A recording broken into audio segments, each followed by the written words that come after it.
बोलो कांग्रेस पार्टी के ವೇದಿಕೆ ಮೇಲೆ ಆಸೀನರಾದಂತ ನಮ್ಮ ಕೋಲಾರ ಲೋಕಸಭಾ ಕ್ಷೇತ್ರದ ಗೌತಮ್ ಮನ್ನನವರೇ ಮತ್ತು ನಮ್ಮ ಕೋಲಾರ ಲೋಕಸಭೆ ಕ್ಷೇತ್ರದ ಶಾಸಕರಾದ ಕೊತ್ತೂರು ಮಂಜಣ್ಣನವರೇ, ಈ ವೇದಿಕೆ ಮೇಲೆ ಇರುವಂತ ಎಲ್ಲ ಗಣ್ಯರೇ, ಈ ದಿನ ಕೋಲಾರ ಲೋಕಸಭೆ ಕ್ಷೇತ್ರದ ಚುನಾವಣಾ ಕಾಂಗ್ರೆಸ್ ಪಕ್ಷದ ಪರವಾಗಿ ಮತಯಾಚನೆ ಮಾಡಲು ಪ್ರಚಾರ ಕಾರ್ಯವನ್ನು ಹಮ್ಮಿಕೊಂಡಿದ್ದೇವೆ. ನೀವು ಎಲ್ಲರೂ ಸೇರಿ ಈಗ ಬೂತ್ ಮಟ್ಟದಲ್ಲಿ ನಾವೆಲ್ಲ ವೋಟ್ ಕೇಳಲು ಪಾಂಪ್ಲೆಟ್ ಎಲ್ಲ ಕಳಿಸ್ತೀವಿ. ನಮ್ಮ ಕೊತ್ತೂರು ಮಂಜಣ್ಣನವರು ನಮಗೆ ಎಲೆಕ್ಷನ್ ಆದ್ಮೇಲೆ ಎಲ್ಲಾ ರೀತಿಯ ಸಹಕಾರವನ್ನು ನೀಡ್ತಾ ಇದ್ದಾರೆ. ನಾವು ಪಾರ್ಟಿ ಕಟ್ಟಕ್ಕಾಗ್ಲಿ, ನಮ್ಮ ಕ್ಷೇತ್ರದ ಜನತೆಯ ಏನೇ ಕಾರ್ಯಕ್ರಮಗಳಿದ್ರು ನನ್ನ ಮುಖಾಂತರ ಎಲ್ಲಾ ಕಾರ್ಯಕ್ರಮಗಳನ್ನು ಅವರ ಮಾರ್ಗದರ್ಶನದಲ್ಲಿ ಮಾಡ್ತಾ ಇದ್ದೀವಿ. ಸರ್ಕಾರದ ಕೆಲಸಗಳು ಕೂಡ ಅಷ್ಟೇ. ಅವರು ನಾನು ಕ್ಷೇತ್ರದ ಯಾವುದೇ ಕೆಲಸ ಹೇಳಿದ್ರು ಮಂಜಣ್ಣನವರು ಎಲ್ಲ ರೀತಿಯ ಸಚಿವರ ಹತ್ರ ಆಗ್ಲಿ, ಮುಖ್ಯಮಂತ್ರಿಗಳ ಹತ್ರ ಆಗ್ಲಿ, ಉಪಮುಖ್ಯಮಂತ್ರಿ ಹತ್ರ ಆಗ್ಲಿ, ಎಲ್ಲರ ಹತ್ರ ಕರ್ಕೊಂಡೋಗಿ ಎಲ್ಲ ಕೆಲಸಗಳನ್ನು ಮಂಜಣ್ಣನವರು ಮಾಡಿಕೊಡ್ತಾ ಇದ್ದಾರೆ. ಇವತ್ತು ನಾವಿಲ್ಲಿ ಸೋತರು ಕೂಡ ಮಂಜಣ್ಣನವರ ಬೆಂಬಲ ನೋಡಿ, ತಮ್ಮೆಲ್ಲರ ಬೆಂಬಲ ನೋಡಿದ್ರೆ ಇವತ್ತು ನನಗೆ ಇಲ್ಲಿ ಶಾಸಕರಾಗಿದ್ದೀನಿ ಅಂತ ಹೇಳ್ಬಿಟ್ಟೆ ನಾನು ಖುಷಿ ಇದ್ದೀನಿ. ಈಗ ಕೇಂದ್ರ ಸರ್ಕಾರದವರು, ಬಿಜೆಪಿಯವರು ಏನೇನು ಮಾಡ್ತಾ ಇದ್ದಾರೆ, ಏನೇನು ಆಶ್ವಾಸನೆ ಕೊಟ್ಟಿದ್ದಾರೆ ನಿಮ್ಗೆ ಗೊತ್ತಿದೆ. ಎಲ್ಲಾ ಯುವಕರಿಗೆ ಉದ್ಯೋಗ ಕೊಡ್ತೀವಿ ಅಂತ ಹೇಳಿದರೆ ಯಾವುದೇ ಉದ್ಯೋಗ ಸೃಷ್ಟಿಯಾಗಿಲ್ಲ.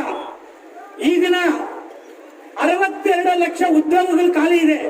ಕೇಂದ್ರ ಸರ್ಕಾರದಲ್ಲಿ 62 ಲಕ್ಷದ ಖಾಲಿ ಉದ್ಯೋಗಗಳಿದೆ. ರೈಲ್ವೆ ಒಂದರಲ್ಲಿ ಮಾತ್ರ 3 ಲಕ್ಷ ಉದ್ಯೋಗಗಳು ಖಾಲಿ ಇದಿವೆ. ಅವರು ಎಲ್ಲಿ ನೋಡಿದ್ರು ನಾವು ಉದ್ಯೋಗ ಸೃಷ್ಟಿ ಮಾಡ್ತೀವಿ ಅಂತ ಹೇಳ್ತಾರೆ. ಹೆಚ್ಚು ಕಮ್ಮಿ 65 ಲಕ್ಷದಿಂದ 70 ಲಕ್ಷದವರೆಗೂ ಈಗ ಖಾಲಿ ಇರೋ ಉದ್ಯೋಗಗಳನ್ನು ಯಾಕೆ ಭರ್ತಿ ಮಾಡ್ತೀವಿ ಅಂತ ತಾವೆಲ್ಲ ನೀವು ಯೋಚನೆ ಮಾಡಬೇಕು. ಎಲೆಕ್ಷನ್ ಟೈಮಲ್ಲಿ ಬಂದು ಎಲ್ಲ ಆಶ್ವಾಸನೆ ಕೊಡ್ತಾರೆ.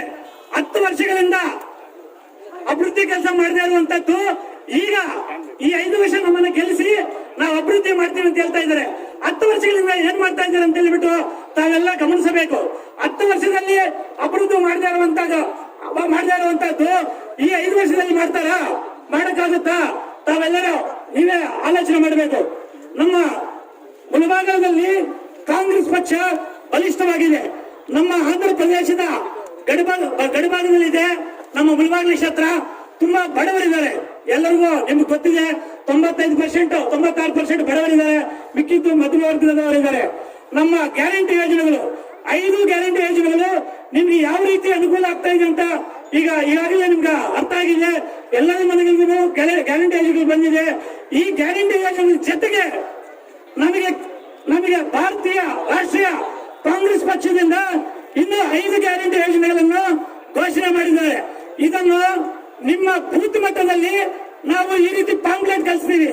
5 ಗ್ಯಾರಂಟಿಗಳು, ಕಾಂಗ್ರೆಸ್ ಸರ್ಕಾರದಿಂದ ಕೊಟ್ಟಿರುವಂತಹ 5 ಗ್ಯಾರಂಟಿಗಳು ಮತ್ತು ಭಾರತ ರಾಷ್ಟ್ರೀಯ ಕಾಂಗ್ರೆಸ್ ಪಕ್ಷದಿಂದ ಕೊಟ್ಟಿರುವಂತಹ 5 ಗ್ಯಾರಂಟಿಗಳನ್ನು ಪಾಂಪ್ಲೆಟ್ ಮುಖಾಂತರ ತಮ್ಮ ಬೂತ್ಗಳಿಗೆ ಕಳಿಸ್ತೀವಿ. ನೀವು ಬೂತ್ ಮಟ್ಟದ ಕಾರ್ಯಕರ್ತರು ಕಾಂಗ್ರೆಸ್ ಪಕ್ಷದ ಅಭ್ಯರ್ಥಿ ಪರವಾಗಿ, ನಮ್ಮ ಗೌತಮ್ ಪರವಾಗಿ ಮತ ಹಾಕ್ಸ್ಬೇಕಂತ ತಮ್ಮಲ್ಲಿ ವಿನಂತಿಸ್ಕೊಳ್ತೇನೆ. ಈ ನಮ್ಮ ಭಾರತೀಯ ರಾಷ್ಟ್ರೀಯ ಕಾಂಗ್ರೆಸ್ ಪಕ್ಷದಿಂದ 5 ಗ್ಯಾರಂಟಿಗಳನ್ನು ಮಾಡಿದ್ದಾರೆ. ಒಂದನೇದೊಂದು ಮಹಾಲಕ್ಷ್ಮಿ ಯೋಜನೆ. ಮಹಾಲಕ್ಷ್ಮಿ ಅಂತಂದ್ರೆ ಈಗ 2,000 ಬರ್ತಾ ಇದೆಯಲ್ಲ, ಈ 2,000 ಜೊತೆಗೆ ವರ್ಷಕ್ಕೆ ಹೆಣ್ಣು ಮಕ್ಕಳಿಗೆ 1 ಲಕ್ಷ ಇನ್ನೂ ಹೆಚ್ಚಿಗೆ ಕೊಡ್ತಾರೆ. ಭಾರತೀಯ ರಾಷ್ಟ್ರೀಯ ಪಕ್ಷದಿಂದ ವರ್ಷಕ್ಕೆ 1 ಲಕ್ಷ ಕೊಡ್ತಾರೆ. ಎರಡನೇ ಬಂದು ರೈತರ ನ್ಯಾಯ. ರೈತರ ನ್ಯಾಯ ಅಂದ್ರೆ ರೈತರಿಗೆ ಸಾಲವನ್ನ ಮನ್ನಾ ಮಾಡೋದು. ನೀವು ಕೃಷಿ ಮೇಲೆ ಮಾಡಿರುವಂತ ಸಾಲವನ್ನ ಮನ್ನಾ ಮಾಡೋದು. ಹೌದು.